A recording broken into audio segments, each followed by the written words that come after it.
धैर्य की ताकत। एक गांव में रामू नाम का एक साधारण किसान रहता था। उसकी जमीन बहुत छोटी थी और बारिश भी कई सालों से कम हो रही थी। वह दिन रात मेहनत करता, लेकिन फसल कभी भी उतनी नहीं उगती जितनी उसे चाहिए थी। अक्सर लोग उसे देखकर कहते, रामू, इतनी मेहनत करके भी फायदा नहीं है, ये जमीन बंजर है, छोड़ दो खेती और कोई दूसरा काम कर लो।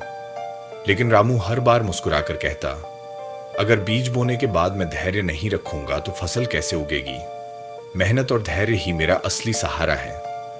रामू हर दिन खेत में काम करता, सुबह से शाम तक पसीना बहाता और इंतजार करता। कई बार आसमान सूखा रह जाता, कई बार कीड़े फसल खराब कर देते, लेकिन उसने कभी उम्मीद नहीं छोड़ी। इसी बीच गांव के कई लोग शहर जाकर काम करने लगे।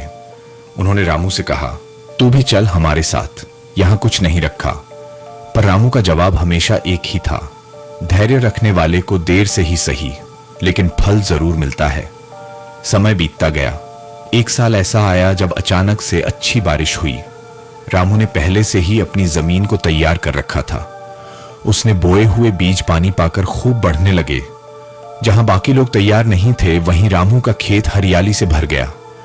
उसकी मेहनत और धैर्य का परिणाम यह हुआ कि उस साल पूरे गांव में सबसे अच्छी फसल रामू की हुई। लोग हैरान रह गए।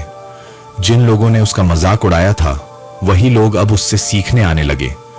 रामू ने सबको यही कहा, मेहनत करना जरूरी है, लेकिन मेहनत का असली फल धैर्य से मिलता है। अगर धैर्य खो दो तो मेहनत भी बेकार हो जाती है। सीख, धैर्य वह ताकत है जो इंसान को सबसे कठिन समय में भी टूटने नहीं देती।